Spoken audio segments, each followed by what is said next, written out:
আসসালামু আলাইকুম রহমতুল্লাহি ওয়া তাআলা ওয়া বারাকাতুহু। দেশে বিদেশে প্রবাসে যে যেখানে আমার ভাইয়েরা আলমগীর ভাইয়ের এই ভিডিওটা দেখবেন, অবশ্যই আপনাদের জন্য প্রাণডালা অভিনন্দন। আপনারা দেখবেন ও দেখার সুযোগ করে দিবেন আমার প্রিয় নবী সাল্লাল্লাহু আলাইহি ওয়াসাল্লামের প্রিয় দেশ সৌদি আরবিয়া, এই মক্কা মদিনায় শুধু উমরা করার জন্য যে সমস্ত ভাইয়েরা ওখানে যান তারাই শুধু এই সৌন্দর্য উপলোকন করতে পারেন, ইবাদত করতে পারেন, আল্লাহ তাআলার কাছে কান্না করতে পারেন। এটা হবে সেই জায়গা যে আসার সময় আমার ভাই বিদেশ থেকে আসার সময়, উমরা থেকে আসার সময় যে জেদ্দা এয়ারপোর্টে ঢুকতে হয় সেটা হলো জেদ্দা এয়ারপোর্ট।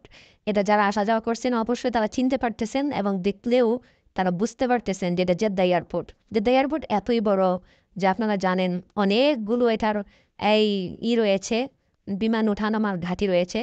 এখান থেকে অবতরণ করেন, এখান থেকে বিমান ছেড়ে দেন। বিভিন্ন দেশে বিশ্বের সমস্ত জায়গায় এখান থেকে বিমান আসা যাওয়া করে। আন্তর্জাতিক বিমানবন্দর এই জেদ্দা এয়ারপোর্ট।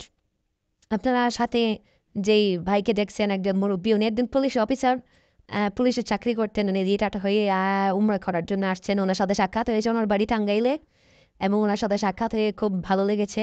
আমরা একটা হেঁটে হেঁটে সামনের দিকে যাচ্ছি, তো উপরে দেখেন কি সুন্দর একটা চমৎকার দৃশ্য। এখানে এই দৃশ্যটা দেখে আরও ভালো লাগবে যে কি বিশাল করে একটা লাইটিং করা হয়েছে। আর লাইটিংটা যে করা হয়েছে পুরাটাই লাইটিং।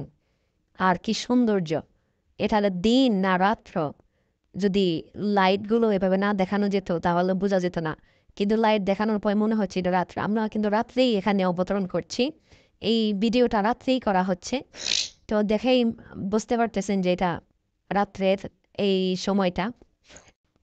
উপরের যেই সৌন্দর্যটা, যে কেউ এখানে গেলে অনেক সময় নিয়ে চতুর্দিকে তাকায় তাকিয়ে দেখেন।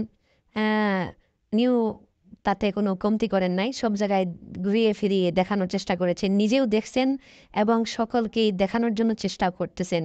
যার জন্য ভিডিও করা যে আপনাদের মনের ভিতরে যাতে করে উমরা করার একটি স্বপ্ন জাগে, মক্কা এবং মদিনায় আসার মতো একটি স্বপ্ন আপনাদের মধ্যে যেন থাকে।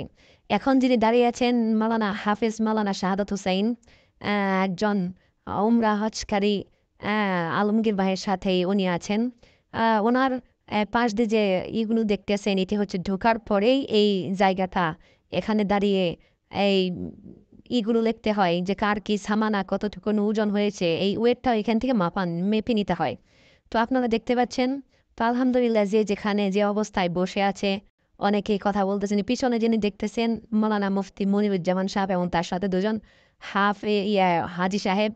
এটা হচ্ছে সেই জায়গা যেখানে ওই যে পিছনে পানির বোতল, নিজেদের লাগেজ এগুলো এখানে দিতে হয়। এই যে সিরিয়াল ধরে দাঁড়িয়ে আছে, এগুলো এখান থেকে ওয়েট কতটুকু আছে এগুলো মেপে এখান থেকে বেরোতে হয়।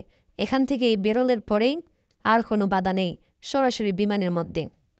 বিমানের মধ্যে ঢোকার সময় শুধু তার টিকেটটা চেক করে, অনেক সময় তাও করে না, সরাসরি ঢুকে পড়ে। আমরা এখানে থাকার যে অবস্থা ছিল সেটা হলো যে আমরা জানতে পেরেছি যে হাজী সাহেবরা অধিকাংশ এখান থেকে বের হওয়ার পরে আর বিমানে ওঠার সময় আর কেউ দেখে না। তো ভালো এটাই যে ওমরাকারী যারা থাকেন তাদেরকে একটা আলাদা আম সম্মান ইজ্জত তারা করেন। পিছনে যাকে দেখতে পাচ্ছেন হাজী জয়নাল সাহেব, উনি পানির উপরে লিখতেছেন ওনার নাম, ঠিকানা, যাতে করে ঢাকায় এসে পৌঁছানোর পরে কোনো সমস্যা না হয়। পানির বোতল দেখা মাত্রই যেন চিনে ফেলে যে এটা হ্যাঁ ওই আমাদের অমুকের নামে এটা বরাদ্দ আছে। তো ওনাকে ফোন করে ওনার পানিটা দিয়ে দিবে। বেশ এর আগে উনি হজ করেছেন। ওই সময় এই ঝামেলাটা হয়েছিল যে পানি সাথে সাথে পাইনি। পরে কয়েকদিন পরে পানি আসার পর ওনাকে ফোন করা হয়েছিল। তো উনি বলে দিয়েছিলেন যে এখন পানির জন্য আবার যাব, পানি যে কেউ নিতে চায় তাহলে তাকে দিয়ে দেন। তো ইতিমধ্যে একজন ফোন দিয়েও বলেছিলেন যে পানিটা আমরা নিয়ে নেই, ঠিক আছে নিয়ে নেন। এখন যেখানে দাঁড়িয়ে আছে এটা দেখতে পাচ্ছেন, এটা হচ্ছে জেদ্দা আরব সাগর। এই আরব সাগরের কাছে এই মসজিদটা। এখানে আমাদের এই ভাইরা আলমগীর ভাই এবং তার হাজী সাহেবরা তারা নামাজ পড়েছেন। নামাজ পড়ার পরে এটা দেখানোর আপনাদেরকে চেষ্টা করা হচ্ছে। এই হলো সাগর। পিছনে যারা দেখতে পাচ্ছেন এটা হচ্ছে সেই সাগর। আর এখন যেটা দেখতে পাচ্ছেন এটা হলো সেই জুল হুলাইফার মাঠ। এখান থেকেই ইহরাম বেঁধে গাড়িতে ওঠানোর জন্য তারা চলে আসতেছেন। ইতিমধ্যে এখান থেকেই মক্কার উদ্দেশ্যে রওনা দিবেন। নবীজি সাল্লাল্লাহু আলাইহি সাল্লাম এখান থেকে রওনা দিলেন।